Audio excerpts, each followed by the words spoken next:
The day everything bioka Brenda received the story late one evening, the kind of confession that doesn't let you sleep after you've read it. A woman had written to her, voice shaking even in text, about how she discovered the worst kind of betrayal. Her best friend since childhood, the one who knew every secret, every dream, had crossed the line that no one should ever cross, and it all happened under her roof. She said she wanted the world to hear, not because she hoped for pity, but because she needed her truth to breathe. That night, Brenda promised she would share it exactly as it came. She had been 7 months pregnant when the first suspicions began to crawl into her thoughts, the little things she tried to ignore, the glances that lasted a heartbeat too long, the conversations that ended the second she walked into the room. She wanted to believe she was imagining it, that hormones were twisting her perception, but deep down, she knew. A woman always knows, and sometimes knowing is the most unbearable part. One afternoon, while folding baby clothes, she heard laughter drifting from the kitchen. It was the laughter of two people sharing a secret. And suddenly, she couldn't pretend anymore. She walked down the hallway on legs that felt like they didn't belong to her. When she reached the doorway, they didn't see her right away. Her best friend's hand was on her husband's chest. His mouth was too close to her ear, and the look in their eyes wasn't friendly. She didn't confront them then. She couldn't. She just backed away and returned to the nursery. Her hands shook so badly she couldn't finish folding the tiny onesies. She sat on the floor, surrounded by reminders of the life growing inside her, and wondered how she would ever protect her child from this kind of heartbreak. The baby kicked, as if sensing her pain, and she cried without sound, so they wouldn't hear. Later that night, her husband came to bed as if nothing had happened. He kissed her forehead, asked if she was okay. She almost laughed at the audacity, but she forced herself to stay calm. She had learned something in that moment. When people show you who they are, believe them. And when you're carrying a life inside you, you have to think carefully about every next step. She decided she wouldn't confront them until she was ready. She would watch, listen, and gather every piece of truth they tried to hide. It wasn't about revenge. It was about clarity. She deserved to know exactly how long her reality had been a lie, and when the time came, she would be ready. That night, she made herself a promise. She would protect her baby, protect her sanity, and protect the last fragments of her dignity, even if it meant pretending a little longer, even if it meant sleeping next to a stranger. The pretense of Honora Mellon. The days that followed, she perfected the art of pretending. She smiled when her friend came over, offered her tea, even thanked her for helping with the nursery. All the while, her heart was splintering into pieces she couldn't even name. But she knew she had to keep them both close if she was going to learn the full extent of their betrayal. It was the hardest performance of her life. Every day, she took mental notes, every phone call that ended abruptly, every text message that made her husband's eyes dart away. She kept a journal hidden behind the baby clothes. In it, she recorded the times, the dates, the smallest details. Some nights, she read over her notes until dawn, as if she could somehow make sense of it all. But there was no sense to be made. Some people are simply broken. Her best friend seemed to sense something was different, but she never asked. Maybe she thought she was clever enough to hide forever. Or maybe she simply didn't care. That was almost worse, that she could sit across the table from the woman whose life she was unraveling and feel no shame. It made her wonder if she had ever really known her at all. One afternoon, she watched them through the kitchen window as they carried in groceries together, laughing about something she would never be part of. She felt a bitterness rising in her throat, something she'd never tasted before. It wasn't jealousy. It was the realization that she had given her trust to people who didn't deserve it, and there was no taking it back. Her husband still touched her belly at night, still whispered about the future, and each time, she had to remind herself to stay composed, to let him believe she was blind, because if he suspected she knew, he would start hiding everything even better. And she needed the truth more than she needed comfort. She learned to look him in the eyes without flinching, to let her friend hug her without pulling away, to nod and smile when they talked about how lucky she was to have such support. Some days, she felt like she was living inside someone else's life, a script she hadn't agreed to perform, but she kept going. For her baby, for herself. She started making plans in secret, small steps toward a future without either of them. She didn't know exactly how she would leave, or when, but she knew she would, and when she did, she wouldn't look back. The first CO1 FECCO on one evening, Her husband came home later than usual. She was in the kitchen, pretending to sort through recipes she'd never cook. When he walked in, something in his expression gave him away.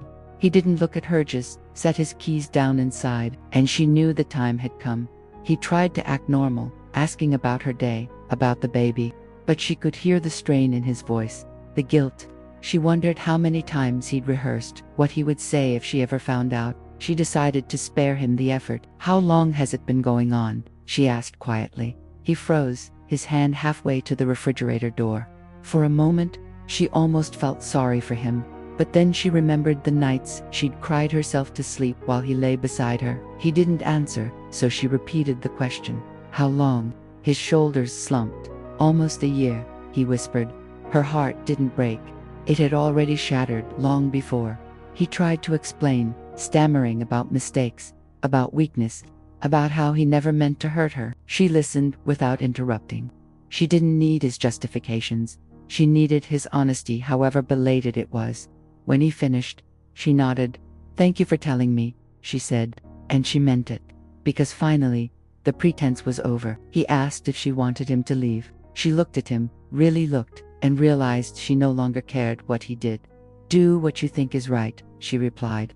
And then she walked past him, into the nursery. She closed the door and let herself breathe for the first time in months. Inside, she ran her hand over the crib, over the tiny clothes folded in the dresser, and she made another promise, that her child would never feel the kind of abandonment she felt in that moment, that whatever happened, she would be enough. The facade of forgiveness in the days that followed, she pretended to forgive him, not because she wanted reconciliation, but because she needed time. Time to think, to prepare, to make decisions that would shape her life and her baby's. He moved into the guest room, and every morning he tried to act as if things were normal, but they weren't. Nothing ever would be again. Her best friend still visited, but less often now. Maybe she suspected the truth was out. Maybe she just didn't have the courage to face the consequences of what she'd done. When they did see each other, the air between them was brittle, like glass about to shatter. She would look into her friend's eyes and wonder how she could have ever called her family. One afternoon, while her husband was out, she invited her best friend over. They sat across from each other at the kitchen table. For a long time, neither of them spoke. Finally, she broke the silence. "I know," she said simply. Her friend's eyes filled with tears, but she didn't look away. "I'm sorry," she whispered. The words sounded small, useless. She didn't yell, she didn't cry, she just nodded. "I'm sure you are," she replied. And in that moment, she felt something leave her, some last shred of hope that things could ever go back to what they'd been. It was oddly freeing, because now, there was no going back, only forward. Her friend reached for her hand, but she pulled away. There were no more gestures that could fix this, no apologies that could heal it. They sat in silence for a while longer, the kitchen clock ticking louder than ever. When her friend finally stood to leave, she didn't walk her to the door. She couldn't, not anymore. After she left, she stood alone in the kitchen, her hands pressed flat against the cool countertop. She took a deep breath and let the pain settle into something steady, something she could carry. She knew she would have to tell her family soon, but not yet. First, she needed to find her own footing. That evening, when her husband asked if she was okay, she looked him in the eye and told the truth. "No, but I will be." And that was the first time in months she felt she could believe it. The plan takes SHAP. Weeks passed. The leaves outside began to turn, signaling the change of seasons. Inside, everything was changing too. She spent her days making quiet preparations, calls to a lawyer, inquiries about apartments, lists of what she would take with her. She never moved too quickly. She wanted her exit to be calm, controlled, dignified. Some mornings, she woke before dawn to walk the neighborhood. The cold air cleared her thoughts, made her feel strong. She would place her hand over her belly and whisper promises to her, child promises of safety, of love, of a new life that wouldn't be defined by betrayal. Her husband still tried to make amends in small ways. He brought her tea, offered to help with errands. She accepted his efforts with polite detachment. Part of her almost pitied him, this man who had destroyed everything and now didn't know how to fix any of it. But pity wasn't love, and she had none left to give. Her best friend stopped coming altogether. There were no calls, no texts, only silence, which was somehow louder than any argument they might have had.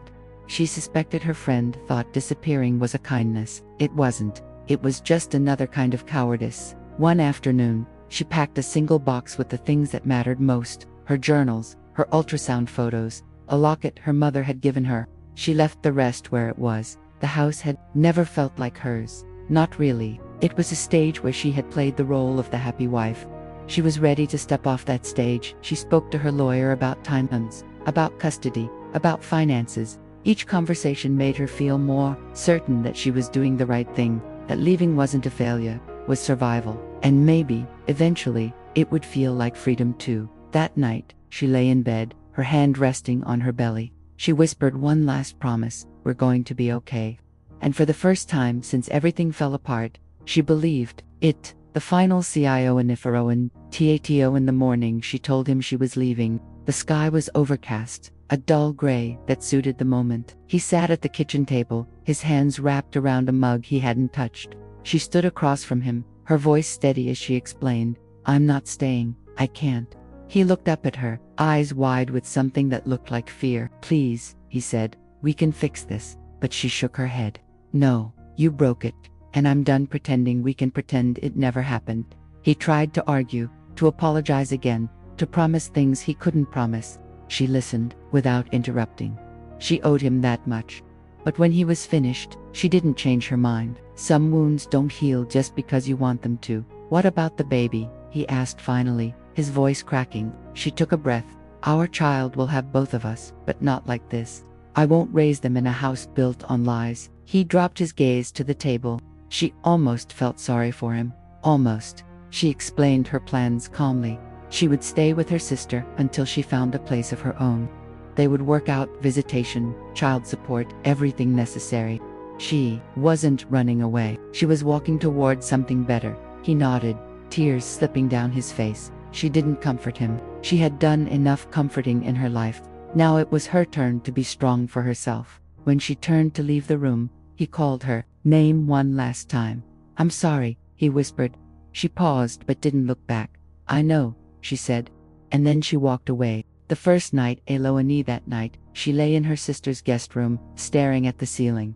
The house was quiet, unfamiliar, but for the first time in months, she felt something close to peace. No more pretending, no more lies, just the truth, however painful. Her sister had welcomed her with open arms, no questions asked. They ate dinner together, and she even managed a few laughs. It felt strange to feel lightness again, as if her heart didn't know what to do without the weight it had been carrying. Later, she unpacked her small box of treasures, the locket, the ultrasound photos, her journals. She arranged them on the bedside table, reminders that her life wasn't over. It was just beginning again, in a different shape. She thought of her husband, alone in the house they'd built together, of her best friend, somewhere out there with her own regrets. She felt no desire to punish them anymore. Their own guilt was punishment enough. She didn't need to carry any more of it. Before she turned out the light, she placed a hand over her belly. "We did it," she whispered. "We're free." And for the first time in so long, she believed it. Sleep came slowly but peacefully, wrapping her in a quiet she hadn't known she needed. In the darkness, she let herself hope that someday, this would feel like just another story she had survived. And maybe, when the baby was old enough, she would tell them the truth, not to burden them, but to show them that strength sometimes looks like walking away. A different kind of family. In the weeks that followed, she built a new routine. Early walks with her sister, warm breakfasts, afternoons spent looking for apartments. Every small step felt like reclaiming a piece of herself she thought she'd lost. The pain was still there, but it no longer ruled her. Her sister proved to be her greatest ally. She never pried, never judged, just offered her presence, her support, and sometimes, when the nights were hardest, a quiet place to cry. It reminded her that family wasn't always the people you built a house with. Sometimes, it was the ones who held you up when that house fell apart. One morning, she sat at the kitchen table, a stack of apartment listings in front of her. She circled the ones that felt right, small, safe, somewhere she could start over without ghosts in every corner. Her sister poured her coffee and said, "You're braver than you know." She didn't feel brave. But maybe that's what bravery really was, doing the hard thing anyway. She heard from her husband only through the lawyer now. Each email was formal, stripped of emotion. It was easier that way. Cleaner. Less chance of reopening wounds she had worked so hard to close. She answered only what she needed to, and ignored the rest. Her best friend never reached out again, and she realized she was okay with that. Some people were meant to be chapters, not the whole story. Their part was over. She wouldn't spend any more tears trying to rewrite it that night. She would place her hand on her growing belly and think about the future. Not the past. Not what she'd lost, but what she was building. A life of her own making. A family defined by love, not betrayal. And slowly, she began to feel something she hadn't dared to hope for. She began to feel happy. Not in spite of what had happened, but because she had survived it. The day she moved the day she moved into her own place, the sky was clear, almost celebratory. Her sister helped her carry boxes, each one lighter than it felt. Because what they really carried was proof that she had done it. She had walked away, and the world hadn't ended. Her new apartment was smaller, single bedroom, a tiny kitchen, but it was hers. No memories she didn't want, no shadows she couldn't banish. She walked from room to room, imagining where she would hang pictures, where she would put the crib. For the first time, she was decorating for herself, not for anyone else. She sat on the floor, back against the wall, and let herself cry. Not from sadness, from relief, from gratitude, from the simple, overwhelming truth that she was still standing, still breathing, still capable of hope. Her sister stayed for dinner that night. They ate takeout on paper plates, laughing at how little furniture there was. It didn't matter. It felt more like home than any place she'd ever lived. After her sister left, she walked through each room again, turning off lights, whispering little blessings into the dark. "We're safe," she told the baby. "We're strong, and we're going to be okay." When she lay down in her own bed, the quiet felt different. Not empty, peaceful, like the first deep breath after a storm. And in that moment, she understood something she never had before. Sometimes, losing everything is the only way you find yourself. A new story. BGNS. Months later, she sat in her living room, cradling her newborn daughter. The baby's tiny hand wrapped around her finger, grounding her in the present.